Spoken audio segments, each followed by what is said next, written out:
ተረከዛችንና እግራችን እንደዚህ ልስልስ ብሎ እንዲያምርልን በቀላሉ ቤታችን ውስጥ ማድረግ የምንችለውን ነገር አብረን እንይ።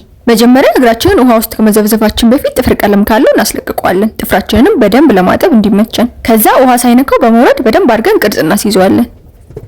ጥፍራችንን በደንብ አድርገን ከመወረድነው በኋላ በቃ አሁን መዘፍዘፍ እንችላለን።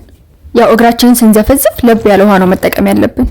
ዛሬ የምጠቀመው የላቫር ምርት የሆነውን ፉት ሶክ ነው። ይሄ ፉት ሶክ እንግዲህ የተሰራው ከተፈጥሯዊ ግብአቶች ነው። በውስጡ የባህር ዛፍ ዘይት፣ ግሪሲሊን፣ ቤኪንግ ሶዳ፣ ዝንጅብል፣ ቀረፋ፣ ላቬንደር እና የመሳሰሉት ነገሮች ነው ያሉት። ከዛ ያዘጋጀነው ውሃ ውስጥ 2 የሾርባ ማንኪያ ያክል እናረግና እግራችንን ለ25 ደቂቃ እንዘፈዝፈዋለን።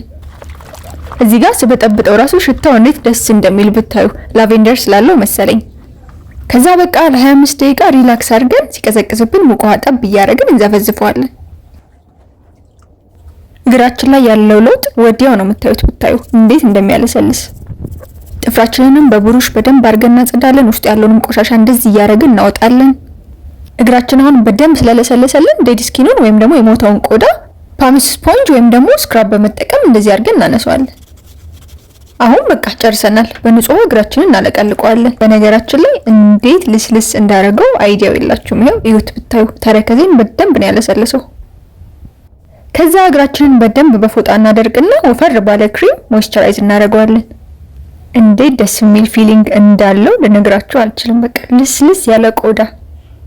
በተጨማሪ ደግሞ ከፈለግን ተረከዛችንን በዚህ ቲንት በመጠቀም ማቅላት እንችላለን። ይሄም የላቫር ምርት ነው። እዚህ ጋር እኔ ቲንት ስጠቀም የመጀመሪያ ስለሆነ በእጄ ነበር የተጠቀምኩት። እናንተ ግን በጥጥ ተጠቀሙ። እዩት እንዴት እንደሚያምር።